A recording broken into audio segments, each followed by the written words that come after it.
মই এই বিষয়ত একো ক'বলগীয়া নাই। সেইটো ৰাইজে নিজে নিৰ্ধাৰণ কৰিব। জুবিনৰ ছবি ভাল জেগাত আঁকক আৰু এজন শিল্পীৰ কথাবোৰ সেই বিষয়ে আচলতে জুবিনক লৈ টনাটনি হৈ থকাটোৱে আমি ভাল নাপাওঁ আচলতে সেই বিষয়ে। আৰু হয়তো এখন দুখন নহয়, তেনেকুৱা কেইবাখনো ছবি মানুহে আঁকিবলৈ ভাল পাব।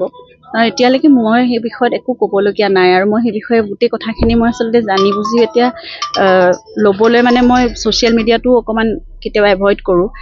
কাৰণ সেই বিষয়বোৰ লৈ পেলাই টনা আজোৰা কৰি থাকিলে জুবিনেও শান্তি নাপাব, আমি পৰিয়ালেও শান্তি নাপাম। সেইকাৰণে সেই কথাবোৰ এনেও পাৰ্মিশ্যন দিব পৰা দায়িত্ব গোটেই ক্ষমতা মোৰ হাতততো নাই, সেইটো চৰকাৰৰ হাতত আছে, নহ'লে বা সেয়া এডমিনিষ্ট্ৰেশ্যনৰ হাতত আছে। গতিকে এই বিষয়ে আপোনালোকে মোক প্ৰশ্ন নকৰাই ভাল, কাৰণ এই বস্তুবোৰে আমাক কষ্ট দিয়ে। গতিকে মই ভাবোঁ সংবাদ মাধ্যমেও এইটো বস্তুৰ প্ৰতি তেওঁলোক সংবেদনশীল হোৱা উচিত যে পৰিয়ালৰ মানুহ সকলোতে যাতে টানি নাথাকে। মই এই বিষয়ত একো ক'বলগীয়া নাই। সেইটো ৰাইজে নিজে নিৰ্ধাৰণ কৰিব। জুবিনৰ ছবি ভাল জেগাত আঁকক আৰু এজন শিল্পীৰ কথাবোৰ সেই বিষয়ে আচলতে জুবিনক লৈ টনাটনি হৈ থকাটোৱে আমি ভাল নাপাওঁ আচলতে সেই বিষয়ে। আৰু হয়তো এখন দুখন নহয়, তেনেকুৱা কেইবাখনো ছবি মানুহে আঁকিবলৈ ভাল পাব। এতিয়ালৈকে মই সেই বিষয়ত একো ক'বলগীয়া নাই আৰু মই সেই বিষয়ে গোটেই কথাখিনি মই আচলতে জানি বুজি এতিয়া ল'বলৈ মই ছ'চিয়েল মিডিয়াটো অকণমান কেতিয়াবা এভইড কৰোঁ। কাৰণ সেই বিষয়বোৰ লৈ পেলাই টনা আজোৰা কৰি থাকিলে জুবিনেও শান্তি নাপাব, আমি পৰিয়ালেও শান্তি নাপাম।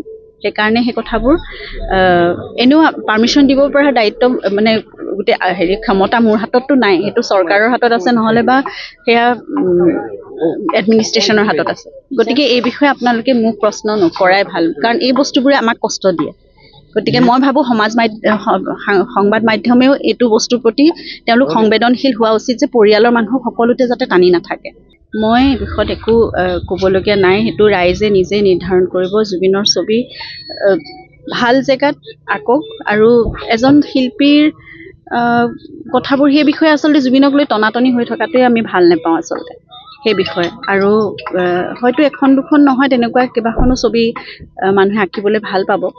এতিয়ালৈকে মই সেই বিষয়ত একো ক'বলগীয়া নাই আৰু মই সেই বিষয়ে গোটেই কথাখিনি মই আচলতে জানি বুজি এতিয়া ল'বলৈ মই ছ'চিয়েল মিডিয়াটো অকণমান কেতিয়াবা এভইড কৰোঁ। কাৰণ সেই বিষয়বোৰ লৈ পেলাই টনা আজোৰা কৰি থাকিলে জুবিনেও শান্তি নাপাব, আমি পৰিয়ালেও শান্তি নাপাম। সেইকাৰণে সেই কথাবোৰ এনেও পাৰ্মিশ্যন দিব পৰা দায়িত্ব গোটেই ক্ষমতা মোৰ হাতততো নাই, সেইটো চৰকাৰৰ হাতত আছে, নহ'লে বা সেয়া এডমিনিষ্ট্ৰেশ্যনৰ হাতত আছে। গতিকে এই বিষয়ে আপোনালোকে মোক প্ৰশ্ন নকৰাই ভাল, কাৰণ এই বস্তুবোৰে আমাক কষ্ট দিয়ে। গতিকে মই ভাবোঁ সংবাদ মাধ্যমেও এইটো বস্তুৰ প্ৰতি তেওঁলোক সংবেদনশীল হোৱা উচিত যে পৰিয়ালৰ মানুহ সকলোতে যাতে টানি নাথাকে।